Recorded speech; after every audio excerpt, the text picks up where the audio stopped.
You are now listening to the Unscripted Ohio Podcast, brought to you by Buckeye Grove.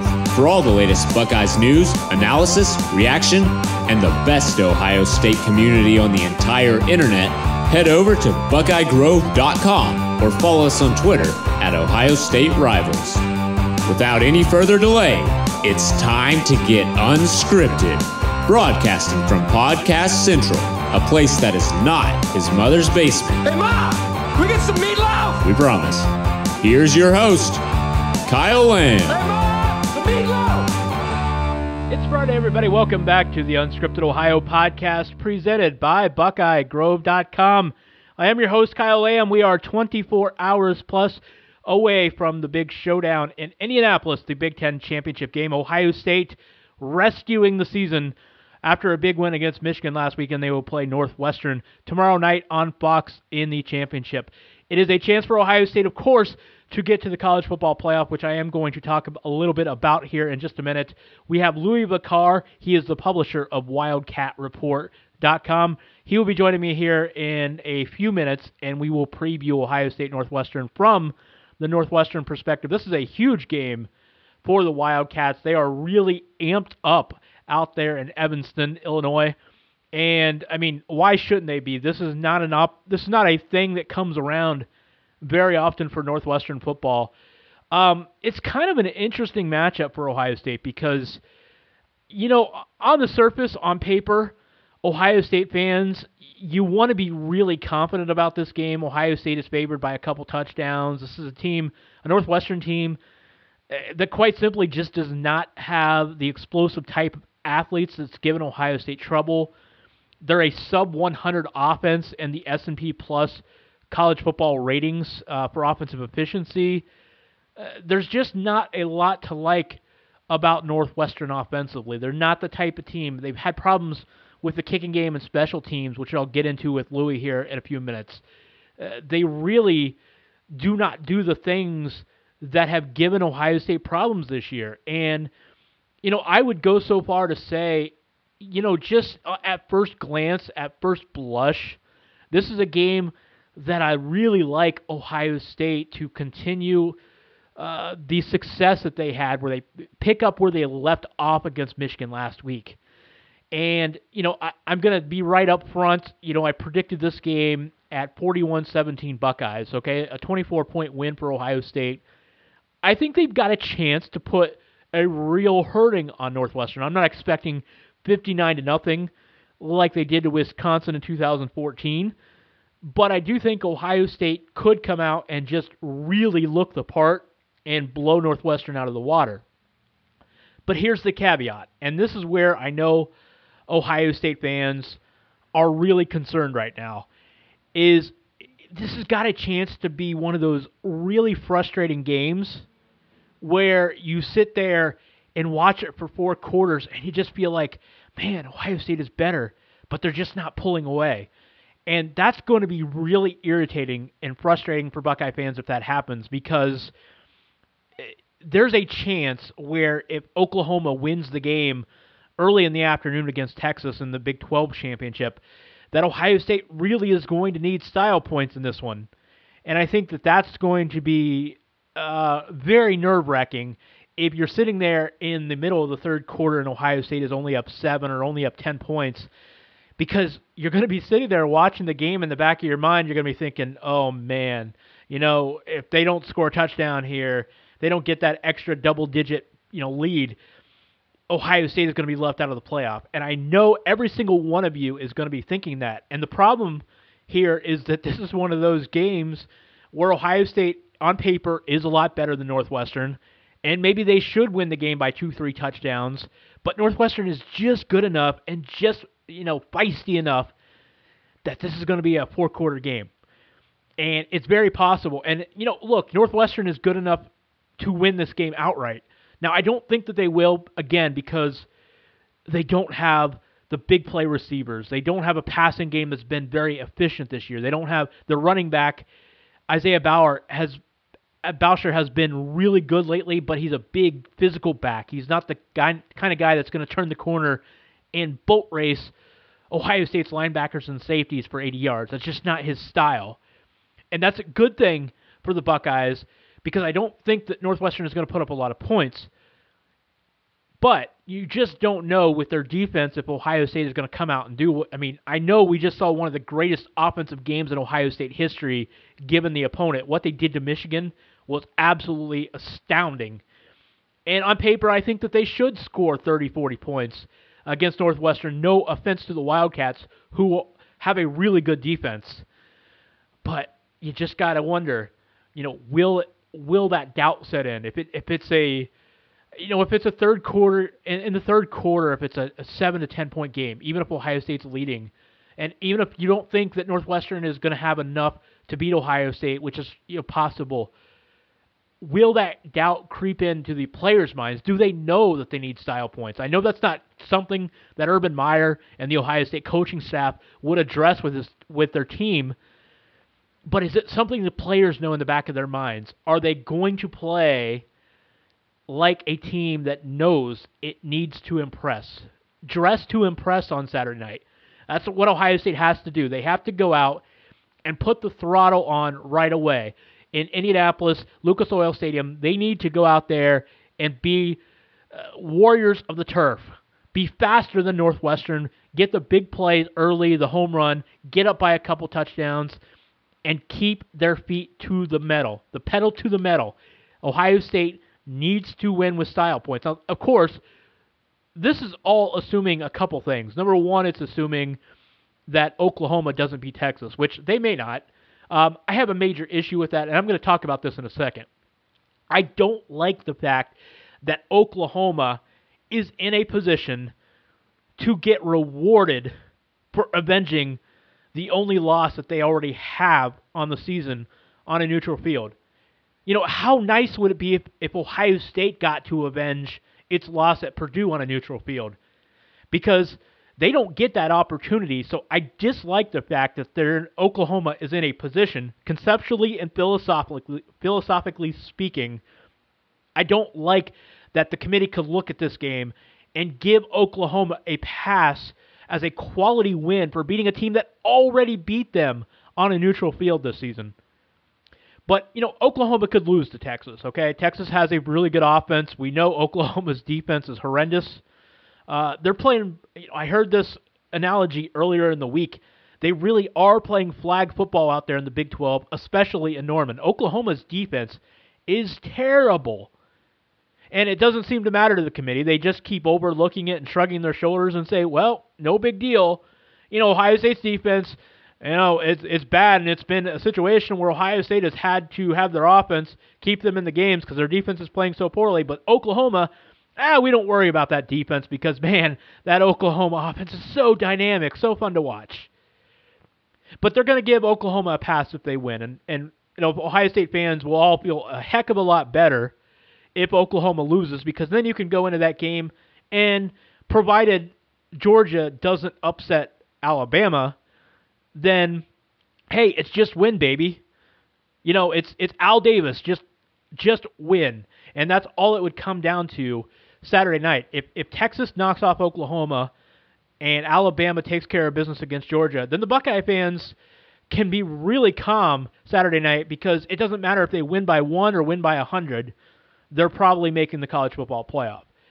But if Oklahoma wins their typical game that we've seen so often from them here recently, where they win by 3 or 7 points or something like that, then I think that's where style points come into play. I think Ohio State is going to have to be the better team by at least a couple touchdowns. I think maybe if Ohio State wins by, let's say, I predicted them to win by 24 points. Let's go with that. Let's say they win by 21, 24 points, something in that range. Then I think if Oklahoma wins by 1 score, I think the Buckeyes will be heading to Dallas. And I say Dallas because I'm assuming Alabama would be the 1 seed and they would pick Dallas. And then I'm assuming Ohio State would be the 4 seed. I know there are actually some people out there that thinks Ohio State could potentially pass Notre Dame for the 3 seed, in which case Ohio State would play Clemson in Miami, and Notre Dame would go to Dallas against Alabama. I don't see that happening, but I know there are a few people out there that suggest it's at least a possibility. But I don't like where Ohio State... I don't like any team being in a position where we have to not only say, well, they've got to win, but they've got to win with style points. They've got to win big. I think that kind of goes, maybe in the macro that matters. I think margin of victory should matter over the course of a season. But if we're looking just for little things like this for a single game, I don't like that that's where we're at right now. And that's why, I've talked about this on Twitter all week. I am advocating it to some degree going back to some sort of BCS-like system where it's all automated. It's just all by algorithm, because then we're not asking a group of 10 to 13 people to go into a room and just subjectively on a whim decide what criteria that they want to impose on each team. Because that's my biggest issue right now with this selection committee, is that they just, and I know that the rules make it such because there's not really a directive what they need to look for outside of the conference championship. They're supposed to matter when teams are equal, but we saw that last year. They told us, Kirby Hocutt said, in his own words, his quote was, these teams are very similar. There's a razor-thin margin between Alabama, who was, at 4 at the time, and Ohio State was 6 or 7, or something along those lines. They said there was a razor-thin margin between those teams at the time. All Ohio State did was go out to Indianapolis, beat a 12-0 team, Wisconsin, who was number 4 in their ratings, number 3 in their ratings, whatever it was.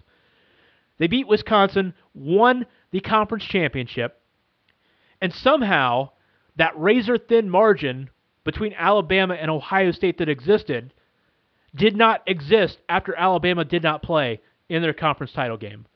So even though that was one of the very few directives that the College Football Committee has, we already saw them throw that out the window. We already saw that suddenly it didn't matter after they said it did 1 week before.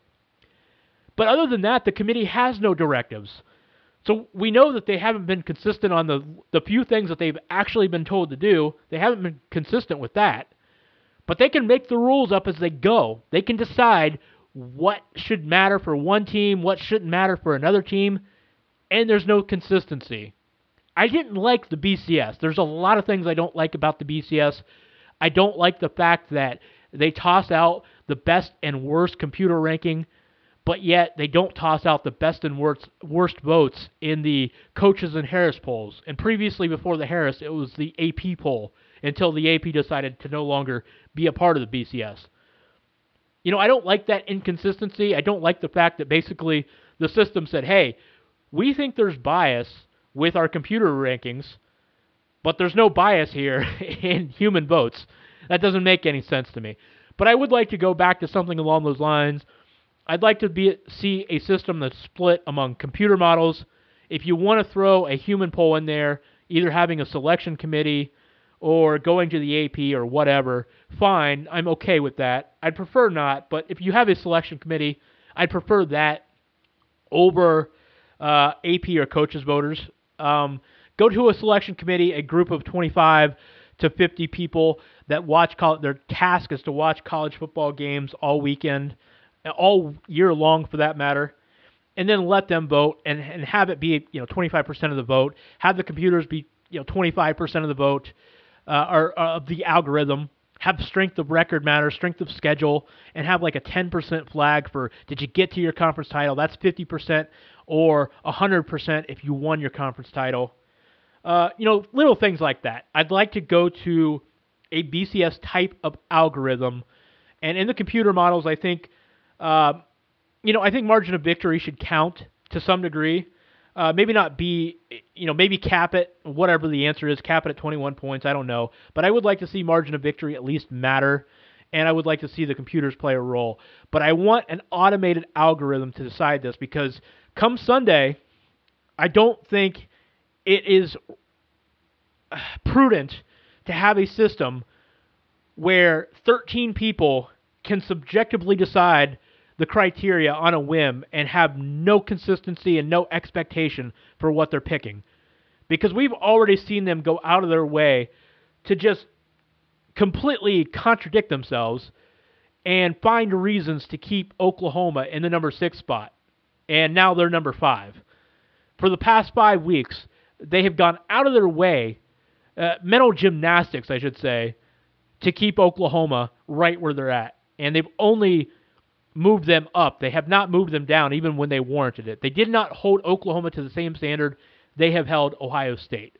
So come Sunday, if this comes down to a beauty pageant and they pick Oklahoma for whatever reasons that they say afterwards, then I'm going to be very vocal. I think it's time to ditch this system, and I think it'll be time to go to something better, whether that's something like the BCS or something new. I don't know. I just want an algorithm. I don't want to put it in the hands of these people. Maybe, like Joel Klatt said last week on Twitter, maybe an 8-team model is coming.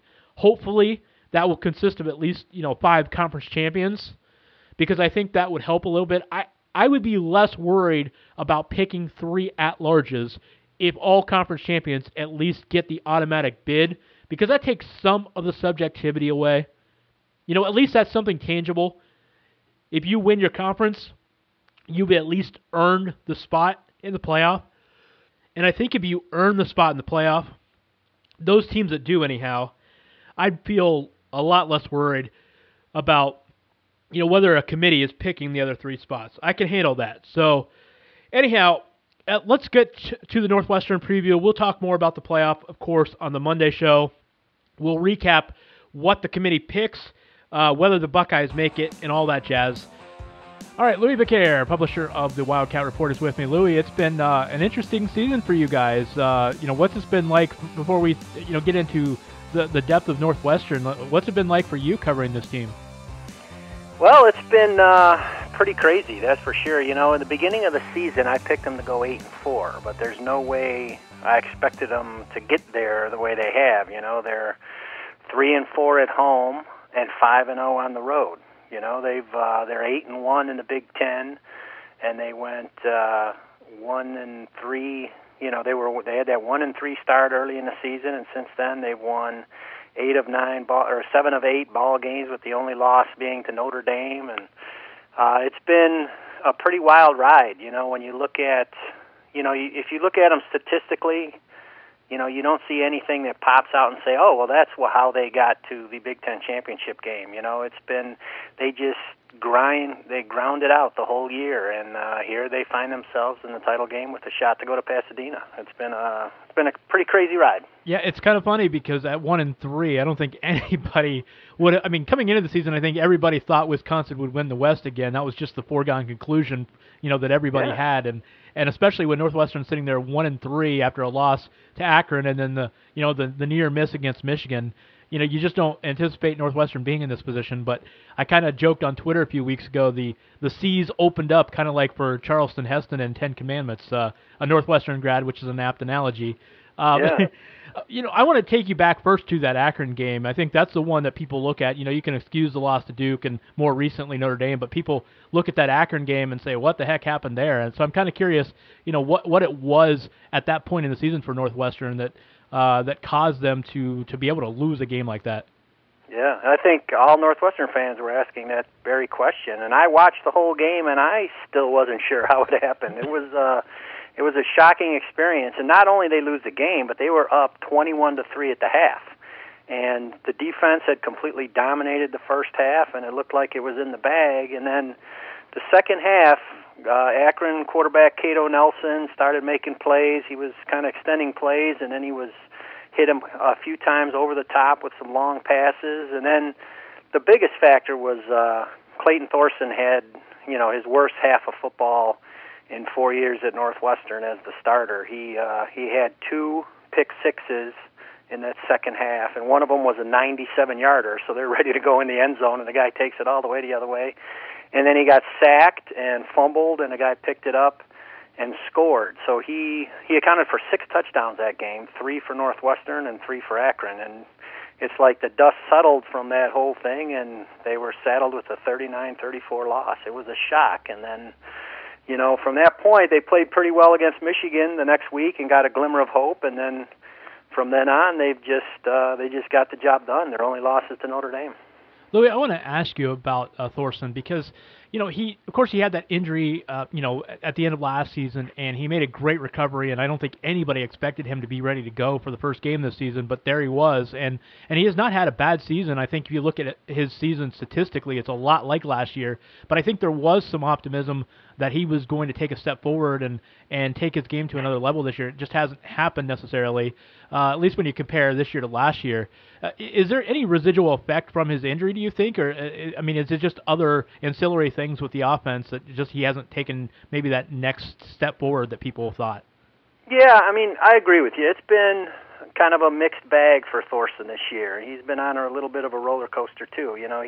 He came back at the beginning of the season, was like 7.5 months after the ACL tear, and no one knew whether he was going to start or not, and he gets to start.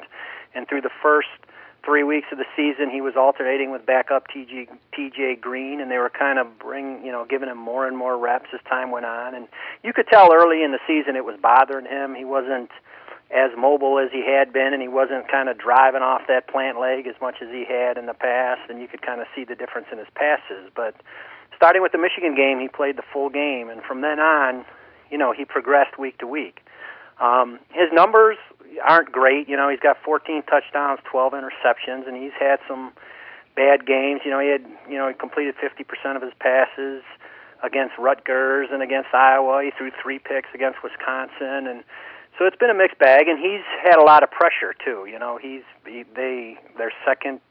allowed the second most sacks in the Big Ten. The offensive line doesn't always protect him too well, so he's been on the run quite a bit, in his defense. But when they needed him in the middle of the season, when the running game, Jeremy Larkin retired, and the running game just went in the tank. They had nothing. And Clayton Thorson kind of passed the way to 2 wins. They beat Michigan State, and they beat Nebraska. And in those 2 games, they ran for a total of 40 yards, and because he threw for 828 yards and 6 touchdowns. And so he carried them through that stretch. And it's kind of ironic that the following week against Rutgers is when they inserted Isaiah Bowser as a starter, and he kind of gave a spark to the running game. And since then, Thorson's been shaky. He's had some ups and downs, and really hasn't had a spectacular game since. And I think on Saturday he's going to have to be better than he has been against Ohio State. He's got to be really accurate, and he's got to be on time with those throws for Northwestern to have a chance at pulling the upset. And you mentioned Bowser. He's run for 165, 166 yards in 2 out of the last 3 games. What is it they're doing that the running game has had more success here in the last few weeks? Have they changed anything schematically, or is it just clicking for the line up front? Yeah, it's a little bit of everything. I think Bowser's a power back, and they hadn't had that in the past. After Larkin retired, they went to John Moten IV first, and then they had Solomon Vaught got a start, and Drake Anderson, another true freshman, got a start. And those those 3 guys are quicker, more elusive guys. And then they inserted Bowser for Rutgers, and he's a 216-pounder, hits the hole really hard. He's like a one-cut guy, very decisive. He squares his shoulders, runs behind the pads, and if the hole's not there, he's going to move the pile, And that turned out to be what they needed. And I think the offense kind of went from a little bit more of the zone stuff to more just putting a hat on a hat and trying to get physical. And it's worked. It clicked for him. And Thorson has been much better than I think anybody anticipated. I thought he'd be kind of a change of pace, short yardage power back, but he's got some burst, and he's got a little bit of wiggle, So he's been really a revelation. And the guy, they really needed him. They needed someone to step up in the running game, and it's been Bowser, and he's run for 736 yards over the last 6 weeks. Pat Fitzgerald has had a really good defense brewing here the last couple of years in Northwestern, so it's not surprising that this team has been so good defensively, but I think they've even maybe exceeded probably your own expectations over there. And, Ohio State fans, I think, will probably look at this Northwestern defense and be a little envious just because it's been so disciplined and so consistent, keeping everything in front. Could you talk about these linebackers especially, because they just really jump out at you when you look at the stats and the tackles and everything. It seems like that whole linebacking core has just done an amazing job this year. Yeah, I agree with you. It's through the offense has gone up and down, and they've sputtered a lot during the year, but the defense has always been there for them. And the front 7 is their strength. Their best part of their game is against the run. They allow like 134.7 yards per game. They've been solid all season, and they did a good job against Iowa and Wisconsin, teams that run the ball really well. It all starts up front for them. They got Joe Gaziano is a NFL talent at defensive end, and Jordan Thompson is a guy that's been around 4 years, and he's one of those explosive tackles that penetrates a little bit, and they do a good job of keeping the linebackers clean. And then, you mentioned Blake Gallagher, who leads the team in tackles. He's like a tackling machine out there. They got Patty Fisher in the middle, a guy that can go sideline to sideline, but it's also, 245 pounds. He can play between the tackles. And then Nate Hall came back the last few weeks of the season, and he's a very athletic player that makes plays against the pass as well as the run. And those linebackers are, really the key. They've got that front seven has really been what they hang their hats on all season, and their first priority is always to contain the running game. And that's what they're going to do on Saturday. I think it's kind of counterintuitive, you might think, but they're going to, stuff that running game, or try to contain that running game, I should say. I don't know if you can really stuff it, but they'll contain that running game, make Ohio State one-dimensional. That's going to be their goal. A couple last questions here, Louis, before we wrap up. First, I want to ask you about, the special teams. You look at, S&P Plus. I look at these a lot, and Northwestern's defense, number 27 in the country. They're, I think, below 100 offensively, which is, kind of goes back to some of that marginal explosiveness that we've talked about. But the special teams also has suffered. I noticed the kicking game, only, I believe, 7 or 8 of 14 kicking this year. In a game like this, Pat Fitzgerald by nature is a little conservative, but we know he can be aggressive when he needs to be. Do you see him, with some of those kicking game woes and some of the special teams issues, do you see him being a little more aggressive this game and kind of playing with nothing to lose? Yeah, absolutely. But, the truth is he's done that all year. Really the last couple of years. He's been kind of a riverboat gambler. He's gone for it on fourth down more than anybody. And a big part of it, you hit on it, the kicking game. And the big reason Northwestern has struggled so much is because they're down to their third kicker. Charlie Kubinder got hurt early in the year. He's their scholarship guy. Then they had Drew Luckenbaugh, a walk-on, came through for them, and he played pretty well, and then he got hurt. So right now they got Jake Collins, who's the starting punter. He's a grad transfer from Western Kentucky, has done a really good job in the punting game, but now he's pressed into duty in field goals. So he doesn't have a whole lot of range. He's probably, I don't think, they've passed on some 30-yard field goals and things like that. He's hit a couple inside of 30 this year, but they just don't have a whole lot in the kicking game, which makes, they've been very good in close one-score games, and it makes it all the more remarkable because they haven't had a kicker to rely on. It's pretty incredible. So that's just another, obstacle that they faced this year. They've managed to overcome, but absolutely, Fitz is going to be aggressive. I mean, I think he always is by nature, or has been this year anyway. And then on Saturday, like you said, they've really got nothing to lose. There's no pressure on Northwestern. They're big underdogs. Very few people, if anybody, thinks that they're going to hang around. So they're going to let it all hang out. I think he's going to let it rip on Saturday. So we know Northwestern was going to be busing students over there, and then we find out that an anonymous donor is paying for 3,500 students to go. So it goes without saying that this is a really big deal on campus right now, this game. Oh, absolutely, yeah. I mean, everybody's talking about it. There's a huge buzz, and, they're busing. Everybody got a free bus ride to and from Indianapolis and free tickets, so 3,500 students, which is more than shows up for any home games. I'll tell you, that's pretty impressive. And I know that doesn't sound like a lot of people to Ohio State, but you got to remember there's 8,000 undergrads at Northwestern, so that's like 45% of the student body. That's a big number, So it's pretty exciting, and I know a lot of alums. I think everybody, certainly in the Midwest, is going to be driving down there on Saturday. I think they'll have a lot of support in the stadium on Saturday. Well, Louis, I appreciate you taking the time to be with us. It should be a lot of fun Saturday night. Big Ten Championship, Northwestern, Ohio State. You can catch Louis Becaire on Twitter at Wildcat Report, as well as his work on WildcatReport.com. Thanks, Louis, for taking your time. Well, thanks for having me, Kyle. I appreciate it.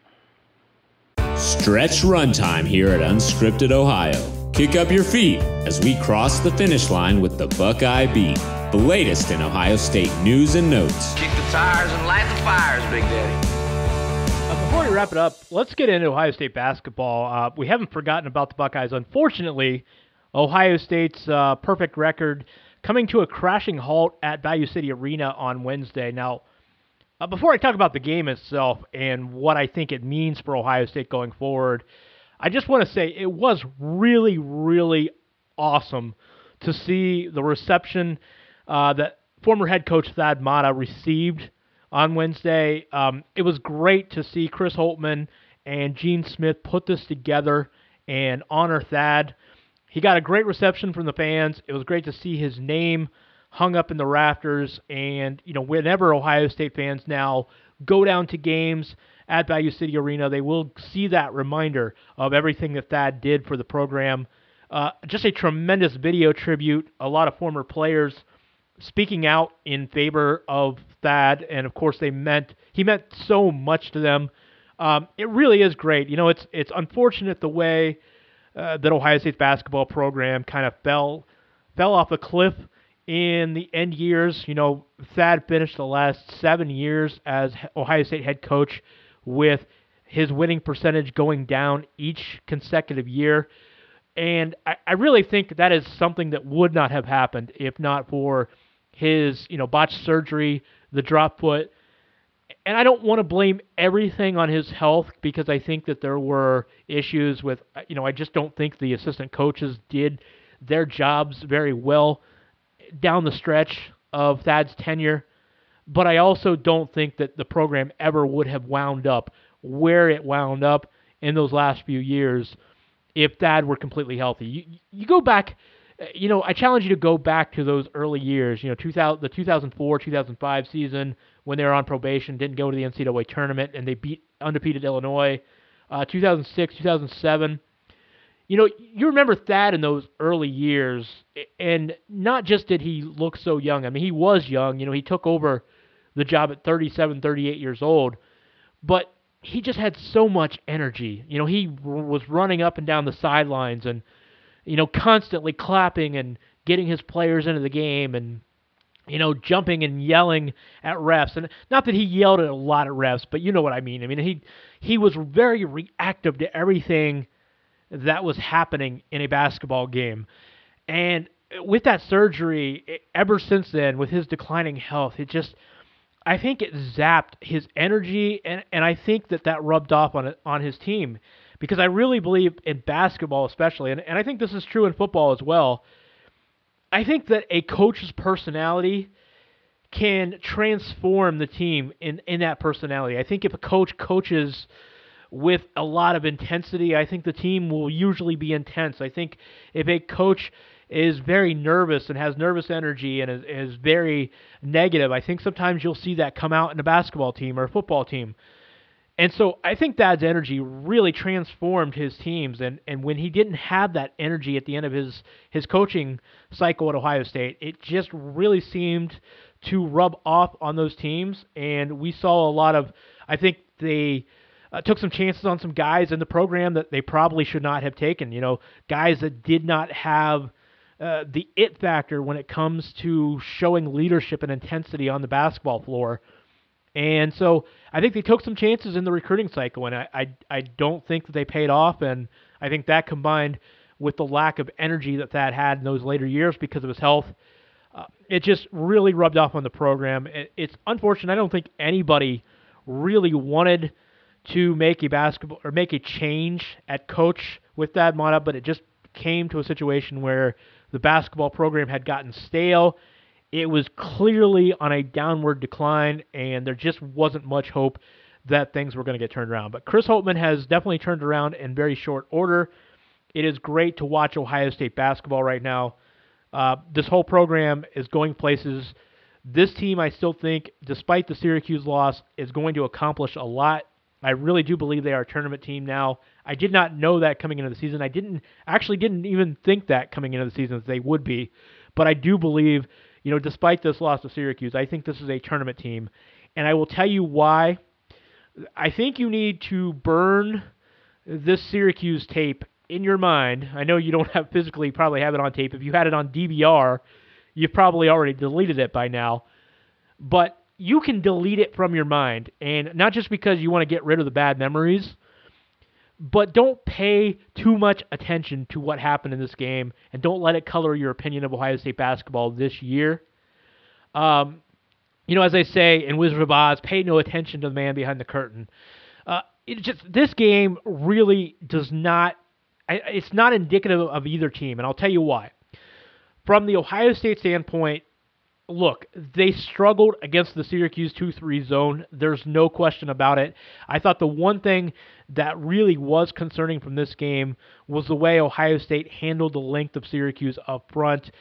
Caleb Wesson and Kyle Young just did not handle the length of Syracuse. Now, there is something that they could have done better, and I think they could have gotten more physical. Dan Dockich mentioned it many times on the broadcast. I don't think that Young or Wesson use their bodies enough to get into guys. When you're facing good shot blockers or guys with length, you really got to use your body and get physical with them going into the shot, because if you go to the side, if you go back, guys with long arms are going to block your shot every time. You got to get the bodies into them, and I don't think that Wesson or Young did that well enough. Now, here's the thing. Ohio State cannot change who they are. They're not going to magically grow a bunch of 6'8", 7-foot wingspans on a tree. Okay, that's not going to happen. This basketball team, we knew coming into the year that they're not big up front. They're not deep up front. The loss of Micah Potter, took away some of that size and length. Not that he's a defensive juggernaut, he's going to block a lot of shots, but he did give them some additional skill in the front court that they don't have. But we knew this team was not going to be real big, not real long, not real athletic. That's just something that's who they are. They're going to have to win basketball games without that, okay? So it's not a takeaway from this game because we already knew that coming in.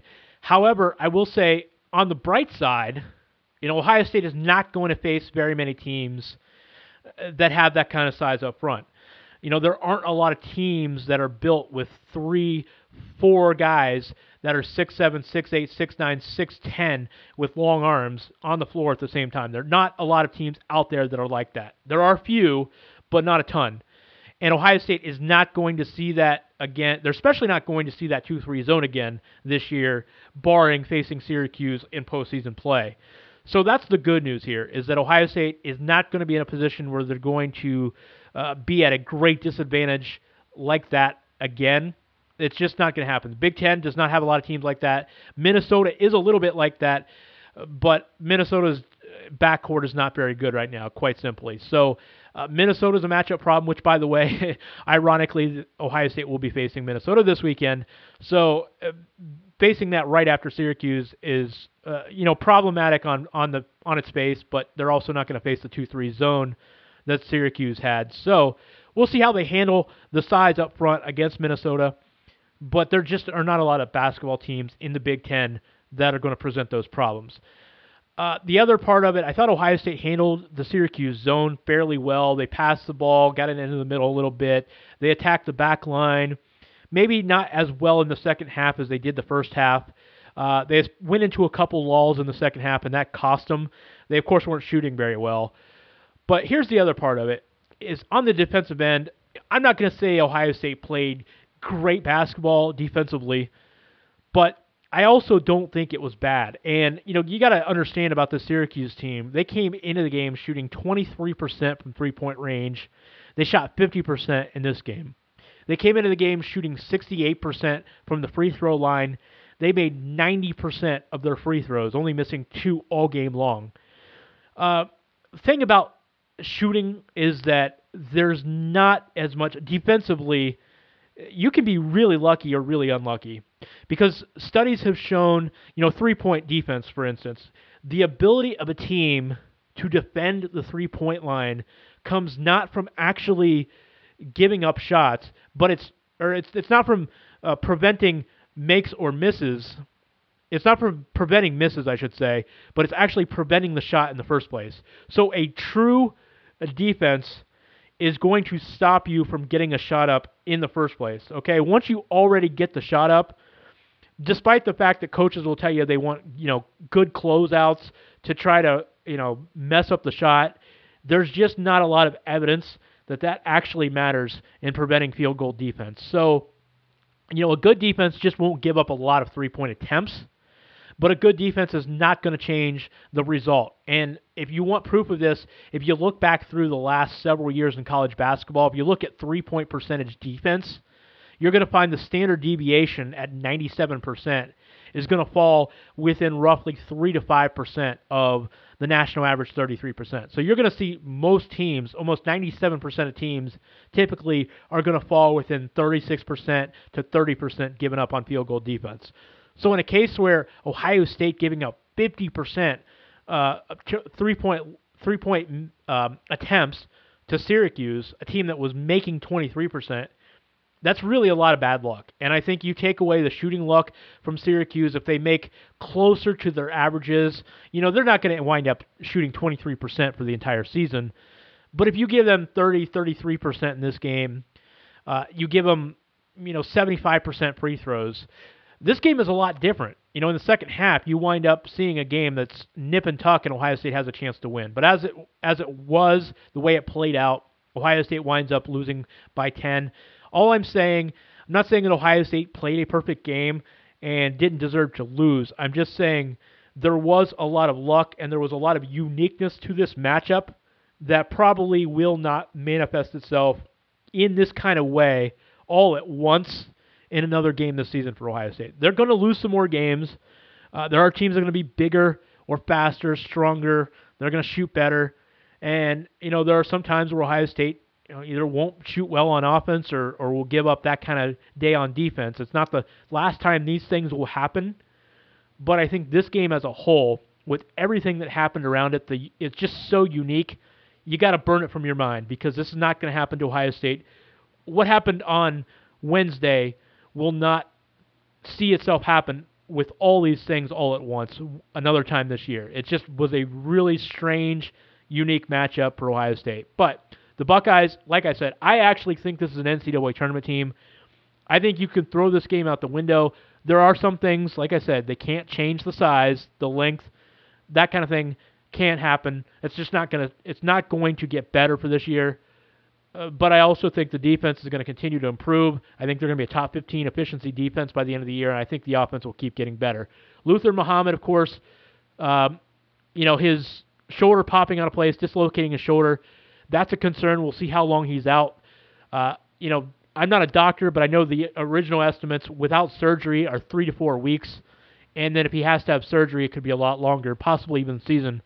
But right now, best case scenario for Ohio State is they need to hope that they get Luther Muhammad back in a few weeks, hopefully a month, and hopefully that does not continue to be a problem with him dislocating it going forward.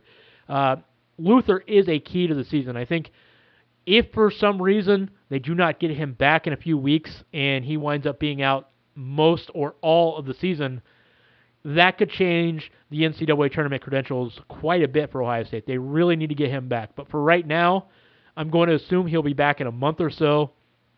And if so, I think the Buckeyes will be fine. Anyhow, that's going to wrap it up for today. You can catch me on Twitter at KYLam8. Of course, you can catch the show here every Monday and Friday on BuckeyeGrove.com. You can catch us on the archives if you want to find and follow us, subscribe, rate, review us. You can do that on SoundCloud, iTunes, Google Play, and Stitcher. Monday. Kirk and Ross will be here. We will break down the Big Ten championship. Will Ohio State wrap up another Big Ten title and make it to the college football playoff? We will find out, and we will be here Monday to not only dissect the game, but, of course, we have plenty to say about the college football playoff matchups and whether or not the Buckeyes find themselves inside this year's college football playoff bracket. So can't wait till Monday, and we will have a lot to talk about. So I hope you will join Kirk, Ross, and I. Then, in the meantime, hope everybody enjoys your weekend. Hope you enjoy the game on Saturday. We'll be back at you. Go Buckeyes.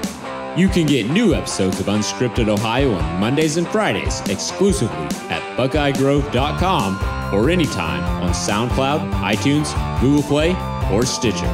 Be sure to subscribe to stay up to date on all things Ohio State.